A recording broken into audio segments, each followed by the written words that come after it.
suis ici à Vancouver pour présenter mon travail dans le cadre d'un événement architectural qui s'appelle Architecture on the Edge. Je suis reçu et invité par le consulat de France à Vancouver et suite à une proposition de l'Institut français qui soutient le travail artistique des Français à travers le monde. On a la chance d'avoir ces institutions qui permettent de diffuser nos idées et nos pratiques un petit peu à travers le monde.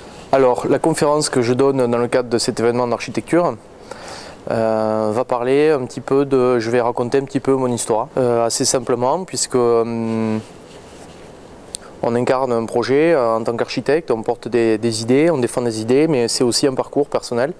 Et il se trouve que le mien de parcours a débuté en Afrique du Sud en 1994, au moment des élections de Mandela. Et donc à cette époque-là, j'ai habité pendant 6 mois à Soweto et j'ai construit des maisons avec les habitants en quelques heures, des maisons avec très peu de moyens. Et c'est quelque chose qui m'a beaucoup marqué et qui m'a un petit peu lancé sur la voie de l'architecture. Et donc ceci explique pourquoi je suis aujourd'hui en train de parler d'architecture à Vancouver. Donc entre ce moment-là et aujourd'hui, j'ai fait un certain nombre de voyages, de rencontres, de projets, de réflexions, d'engagements dans différents domaines. Et donc je vais montrer un petit peu ça, donc au travers de dans différents territoires, et avec une espèce de chronologie comme ça qui fait qu'on passe un peu du coq à l'âne et expliquer un peu comment dans différents contextes je travaille.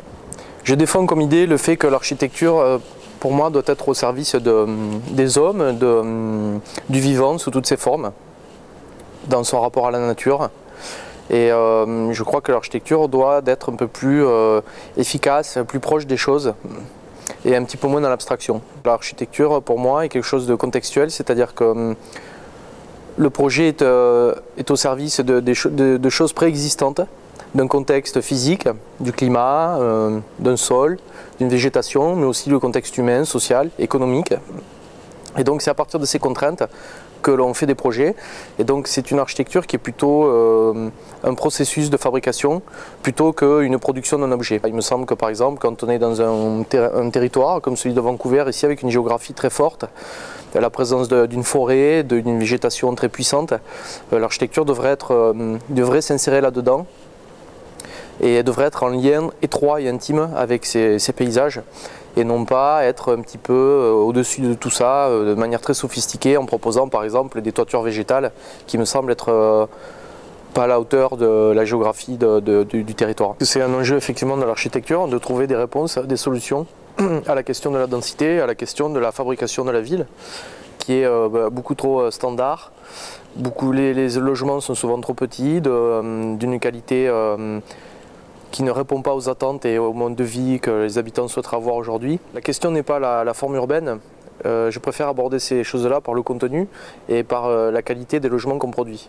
On peut très bien s'ouvrir, avoir des logements qui s'ouvrent avec une très forte proximité et intimité avec le milieu naturel, comme on peut l'envisager dans un territoire comme celui-là. Et donc par exemple, il me semble que la question de la nature à Vancouver est abordée de manière ornementale, horticole, comme une fiction de la nature et non pas comme une nature telle qu'on la voit dans le paysage. Alors à quel prix? Je pense que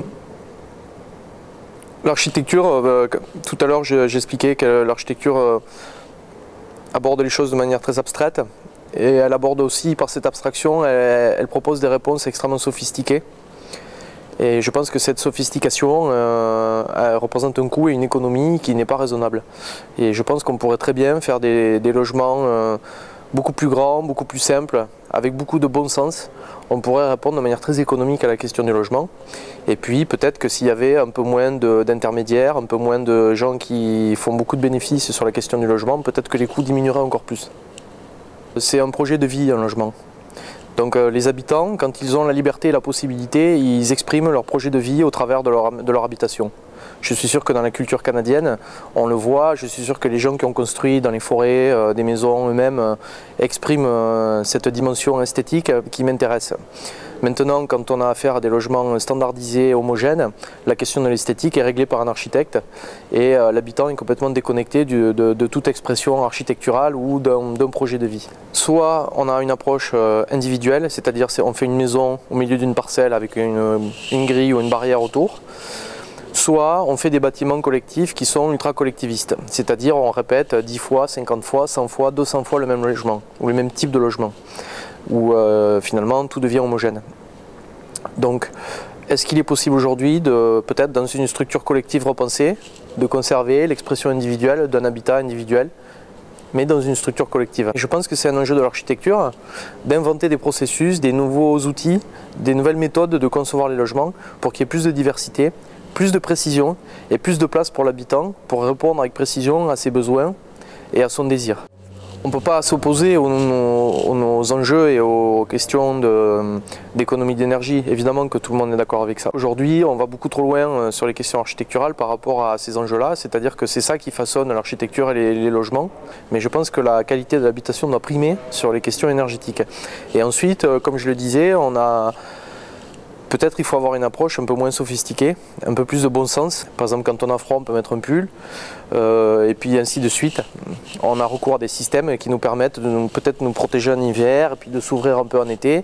On le voit ici, il y a beaucoup de changements de climat dans la journée. Alors peut-être l'architecture va être capable, dans la même journée, de répondre à différentes conditions climatiques. Ce qu'elle ne fait pas quand elle est trop isolée, quand elle est déconnectée du climat. Quand on fait des bâtiments très fermés, où on a très peu de possibilités d'ouverture, on ne peut pas ouvrir les fenêtres, on ne peut pas ventiler son logement, on ne peut pas se couper du soleil, on ne peut pas bénéficier du soleil en hiver. Donc c'est tout ça qu'il faut questionner, et donc c'est quelque chose qui nourrit ma réflexion sur tous les projets, d'essayer de trouver des solutions pour ça. Simple et efficace pour pouvoir récupérer l'énergie du soleil en hiver, pouvoir ventiler en été, pour se sentir le mieux possible chez soi.